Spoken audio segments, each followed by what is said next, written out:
Congratulations to our Summit County graduates. That includes those from the Dillon and Breckenridge campuses. I'm delighted and honored today to introduce you to your keynote speaker, the Honorable Lieutenant Governor Dianne Primavera. Diane has been a leader in the state of Colorado for decades, and her particular interest is in making sure everyone has access to quality health care.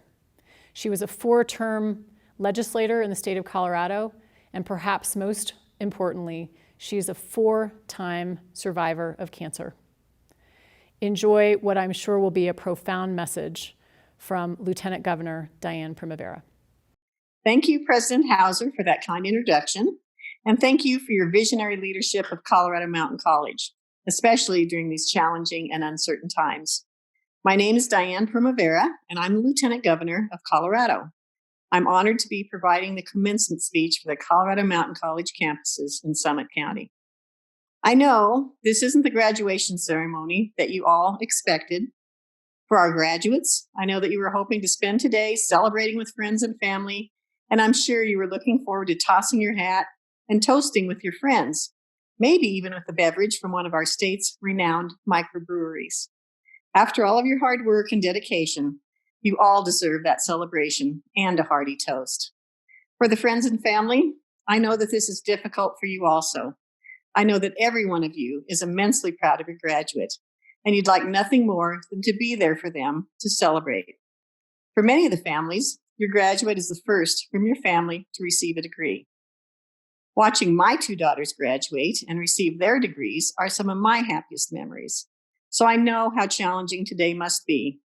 As a mom, I also know that our graduates wouldn't be here today without the love, support, inspiration, and sacrifices that their family and friends have made to help them get here. So with that in mind, I want to thank all of you for raising and supporting such an impressive group of people. I was looking forward to celebrating with all of you in person, surrounded by the beauty of our beautiful Rocky Mountains. But unfortunately, that's not the graduation ceremony that we're having. And really, that's probably okay, because life is unpredictable. We can only control so much. There's happiness and heartache, triumph and tragedy, and that's for all of us. But the good thing is that we learn and we grow with every twist of the road. Just about 30 years ago, my life was flipped upside down when I was diagnosed with breast cancer, and I was told by every doctor that I only had 5 years to live. I lost my job, my insurance, and even my marriage crumbled. And I also had 2 little girls who were just 3 and 5 years old at the time, and they, at that age, had to figure out how to cope with the reality that their mom was dying. The life I was building was suddenly and irreversibly changed.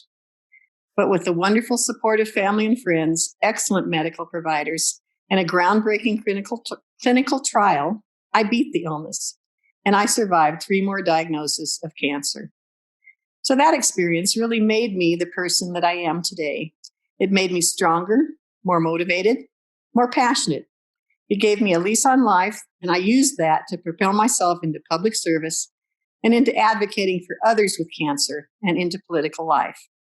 So I want to share a few lessons I've learned traveling the long and winding road of life, and hope that they can guide you through this challenging time and beyond. And they're all centered around happiness, which is something that we need now more than ever. For the first lesson, for the last 70 some odd years, there's been a sociological study tracking the lives of over 1,300 individuals from all different backgrounds and income levels to find what makes for a happy and a healthy life. You want to know the secret? It's not fame and fortune. It's not a huge paycheck. And it's not the amount of likes that you get on social media. It's relationships. It's our relationships with the people around us, our friends and our families, and all the joy that we derive from the people that matter in our lives. That's the secret to human happiness. Life's triumphs and accomplishments are more meaningful when they're shared with others, and the trials and tribulations are easier when others are there to comfort us or commiserate with us. So I know today is disappointing for that particular reason. It's not just about walking across the stage, throwing your hat, and hearing the band play Pomp and Circumstance for 20 straight minutes on repeat. It's about sharing this milestone with the people who mean the most to us. Just a few months ago, many of us took those relationships for granted, but those relationships are more important than ever right now. In fact, this crisis has an opportunity to bring us even closer together. Instead of going on trips or having parties or going out to the bars, we're all hanging out at home. It's a tremendous opportunity to catch up with friends, family, and the meaningful people in your life. So call your parents, your grandparents, your cousins, your high school friends, or somebody else who might be in need. Pick up the video call when it comes in, even if you haven't showered for a couple of days. Do everything you can to maintain these human connections, because that's what keeps us going in these tough times. That's what will keep us sane while we're spending most of our time inside. And that's what will be there for us to celebrate when things get back to normal. That leads me to the next lesson, also about human interaction. It's one of the oldest concepts, and it will be familiar to my fellow Catholics in the audience. It is in giving that we receive. So close your eyes and think about a time when you helped someone, a charitable donation, a volunteer opportunity, maybe just a random act of kindness towards a stranger. Just think about how that generosity made you feel. It probably made you happy. You may be smiling right now thinking about it. It's no secret that helping others makes us happier people. As every major faith tradition preaches, and every scientific study after scientific study confirms, it actually even makes us healthier. So that's probably why the concept has been with us for so long. We never would have survived as a species without working with one another, leaning on one another, looking out for one another, and doing right by one another. That's how we're going to get through this moment. Our doctors, nurses, and other healthcare professionals embody this spirit, helping those in need, even if you've never met them before in your life. When they put on the mask and the gloves and the gown and the protective equipment, it's hard not to see them as superheroes. And I'm not just saying that because I'm the proud mother of a nurse. Beyond our healthcare professionals on the front line, we have researchers across the world developing new tests and working on a life-saving vaccine. And although we're not there yet, I'm hopeful we'll get there, thanks to the brilliant minds hard at work. Amongst our graduates, we have individuals receiving Associates of Applied Sciences in Nursing, preparing to enter the workforce at a time when their country has needed them more than ever. We have graduates receiving degrees in early childhood education that will help our communities learn how to provide an education to our children during these challenging times, even if it is done virtually. We have graduates from all over the spectrum who will move on to rewarding careers, solving problems of all shapes and sizes. And you all give me immense hope. And that's just in the professional setting. The more you give in your personal life, the happier you will be. After 70 plus years, I can tell you for certain, you get out of life what you put into it. So get involved, get your hands dirty, and make friends doing it. You'll be surprised at the people you meet along the way and all the joy that giving brings back to you. And you also may be surprised where it leads. This year is the 100th anniversary of women's suffrage, but the suffrage movement didn't start in 1920, and it wasn't built overnight. Like every other movement, it all got started by people getting involved in their community and working to change things for the better. The women who started the suffrage movement were originally involved in anti-slavery organizations, moral reform groups, religious movements, and other community organizations promoting change.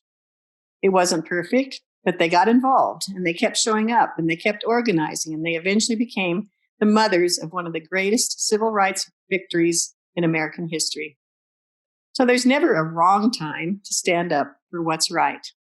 It's never too late to get involved to make things better. And there's no telling what you might be able to accomplish. There's no better time than now to give back. If you're interested in volunteering to help with our response to COVID-19, I encourage you to visit helpcoloradonow.org to sign up.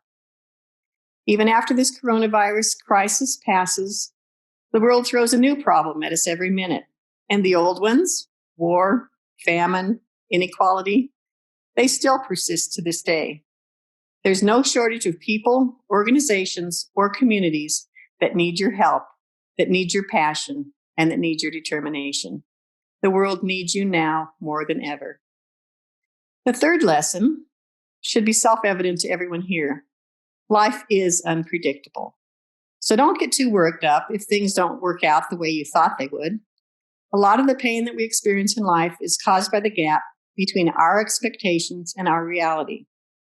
We expected to have a graduation surrounded by our beautiful Rocky Mountains and the faces of our friends, family, faculty, and classmates. The reality is much different. And so we are disappointed. And I'm not saying don't have expectations. I'm just saying that things change. Life will catch you by surprise and throw obstacles in your directions. And sometimes you'll find springboards to the next level. Other times, you'll get the rug pulled out from under you. Oftentimes, there's no manual, no script, and you have to figure it out as you go along. And the people who are happiest are the ones who can roll with the punches and take it as it comes. Those who are not so rigid in their expectations that they're crushed when things don't materialize exactly the way they wanted. So, keep an open mind, an open heart, an open calendar, and embrace the uncertainty. I know it from my own life. I got bumped from one of my earliest jobs, and for me, it was devastating.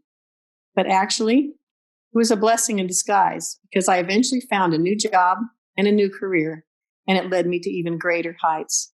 I got married and had 2 wonderful children, and now I have a beautiful grandbaby. But if my husband and I hadn't gotten divorced, I probably never would have gotten to where I am today in my career.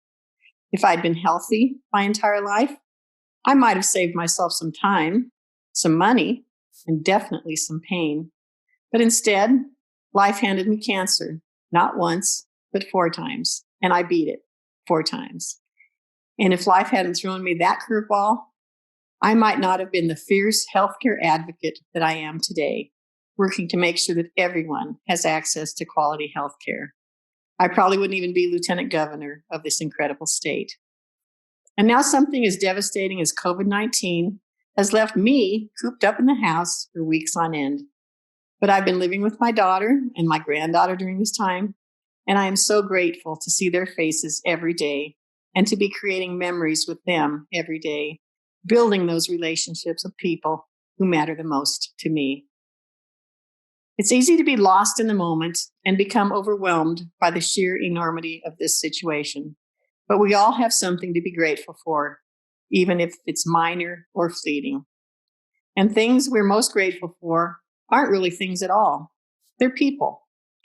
And so, dear graduates, I know this isn't the ceremony you or your family or your friends or anyone really envisioned, but it's not permanent. This is just a speed bump in a long, long road with many exciting twists and turns. So take these lessons for happiness with you, maintaining quality relationships, helping others, keeping an open mind. These are the things that can guide you through calm currents, stormy seas, and even terrifying pandemics. Because no matter the circumstances, these concepts will help guide your path to the kind of unique happiness that only human beings have the privilege of experiencing.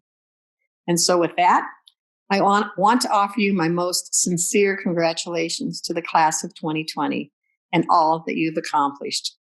We can't wait to see what you contribute to this wondrous world. So now I would like to introduce Gulia to the stage, or I suppose the screen is yours. Thank you.